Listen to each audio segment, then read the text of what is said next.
Yo, what's up mga kaibigan? Nalina tayo magkwentuhan. Sa pag-alis si Klay Thompson ay malaking parte ng kanilang opensa ang kailangan punuan ng Golden State Warriors. Si Klay nga ay nag-average ng 15 shots per game last season, including ang almost 10 3-pointers per game. Kaya naman malaking parte nga yan ng opensa. Naging maalat nga ang season niya last year, subalit 17 points per game pa din nga ito mga kaibigan, also 39% sa 3 points. Kaya naman ang matanong nga si Steve Kerr kung paano niya pupunuan ang pwesto ni Klay Thompson sa opensa nila. Ayon kay Steve Kerr ay hindi nga daw isang player lang ang papalit kay Klay, bagkus multiple players. Gusto niya nga daw na tumira ng 6 o 7 3 points bawat laro si Andrew Wiggins, ganun din si Podziemski, Moses Moody, DeAnthony Melton at iba pa. Gusto niya nga daw na maging high volume 3-point shooting team sila. Pang-apat nga daw sila sa liga sa most 3-point attempts last season. Subalit without Klay Thompson ay kailangan umano na punuan ng multiple players ang kanyang pwesto upang ma-maintain nila ang pwesto na ito.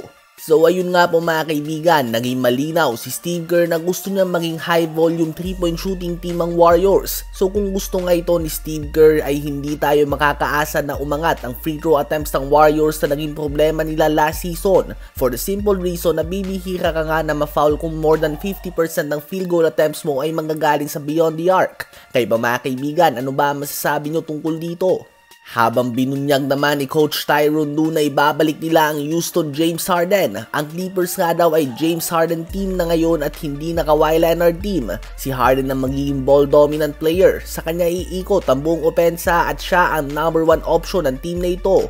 Habang si Kawhi Leonard naman kapag naging healthy na ay magsisilbing second option sa Clippers sa likod ni James Harden. Posibleng makita nga natin na bumalik si Harden sa halimaw ng mga stats ngayong siya na ulit ang iikutan ng opensa.